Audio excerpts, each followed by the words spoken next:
To me is all about student power. To me is student power means to me student power. Student power. Student power. Student power. Today I'm going to talk about student power, and we're going to look at the articles about campus organizing. This is our Labor Studies Blackboard page, and I'm going to go to show you the question for our discussion board that's due Sunday, March 4th.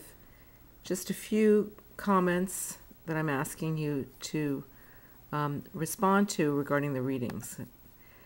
Here's the question. Look at the readings about student organizing, make an observation or find a quotation in one of the articles, brochures, or YouTubes that I've got posted that you think is important for our organizing campaign for the Labor, Social, and Environmental Justice Fair, or for understanding how and why students are organizing for social justice. So I'm looking forward to hearing what you've got to say. I'll go now to the readings, and I'm just going to talk briefly about them. If we go to the readings here on the yellow tab, we scroll down to the part that's called Campus Organizing, and I've put up a few articles and links. The first one is the CYO Youth Organizing Field Scan, and this is a brochure that is in a PDF file, and it talks about the national organizing. It was written in 2010, published in 2010. It talks about the kinds of things that are going on throughout the country. So take a look at that. This is looking at a kind of a system-wide question about what is going on, what are the issues that people are facing, and a lot of it has to do with economic justice and being able to get quality education. And so here's some groups that are also being highlighted in this brochure. Take a look at it. It explains a little bit about how important the pipeline is for youth leadership from starting out as a teenager in middle school, going through organizing as youth development, and then finding mentorship for youth in post-high school, which is where we are. We're in, many of us are either in community college or in a four-year university. All right.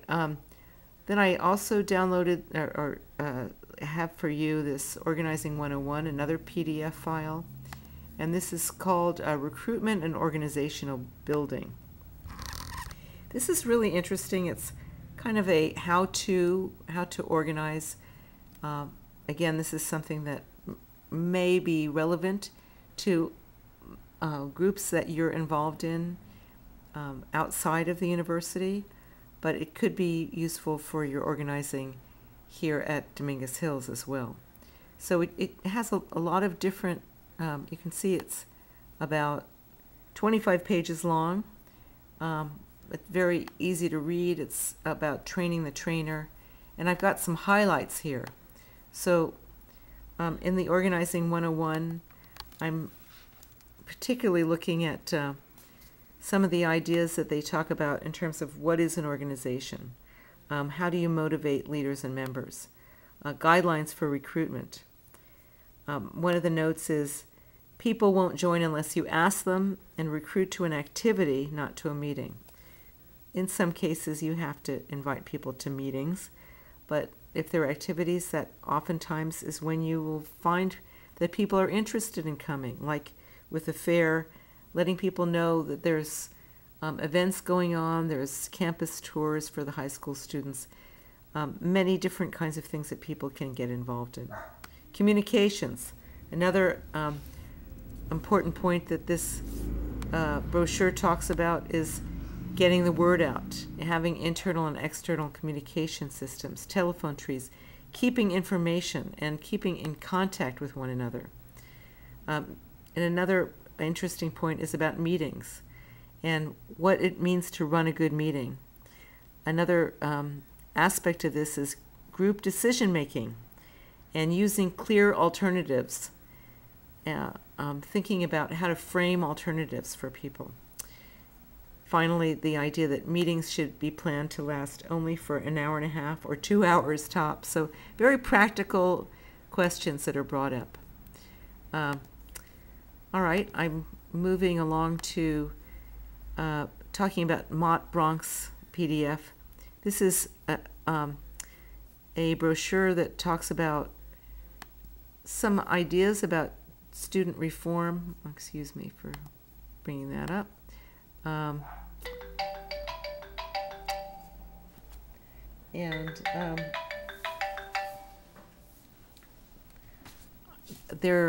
Let's see, so the Mott Bronx PDF has to do with the schools and community change.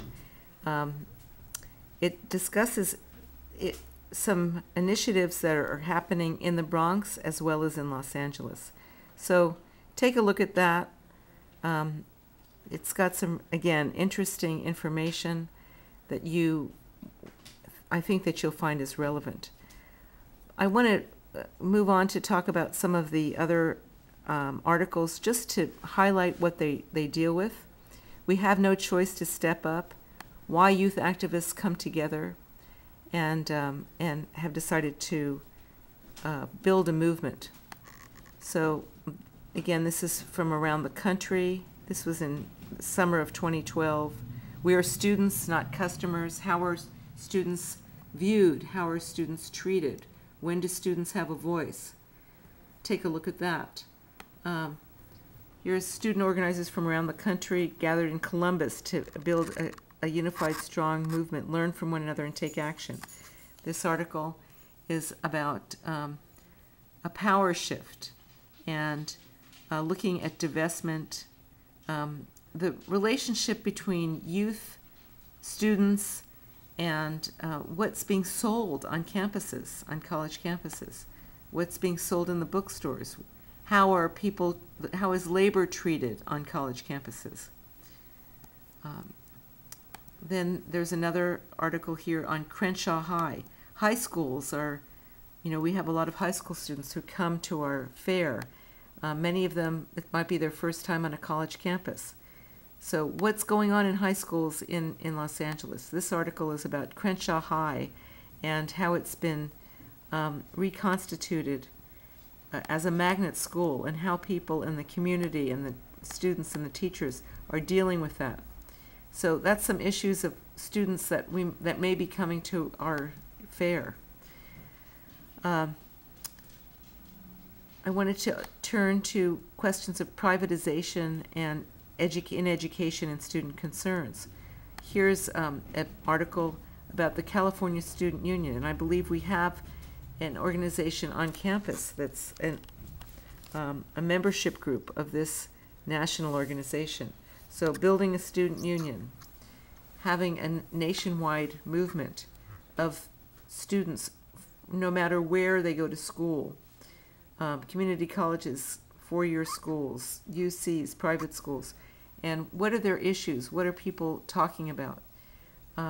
So take a look at this. This is, I think, all on this page 2012 as well. Here's a walkout that took place at San Jose State University. This was last year, and when people were organizing about the fee hike. This year, we're dealing with some other issues similar with the education cap and punitive measures when students have to deal with taking classes past their 150 units. What do you think of that? Have you heard about that?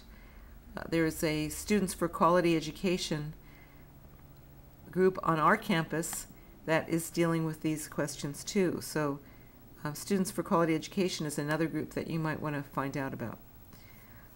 One of the great youth organizations in Los Angeles is the Youth Justice Coalition, and you can this is an organization that has its headquarters in Inglewood, not too far away from our campus.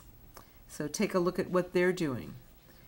They come to our fair and they deal with a lot of legal questions, dealing with protecting the neighborhood, and connecting with issues across the country as well. Another here is what's happening in K through 12 Thinking School. This is again about Crenshaw High. So I want you to take a look at some of these materials, our YouTube. I'm going to close out with this. Student power to me is all about. Student power to me is. Student power means to me. Student power. Student power. Student power. Student power. Our universities depend upon us, and yet our voices are extinguished, and we are rendered powerless in the processes that are making decisions for us. We demand a true democracy. That's right!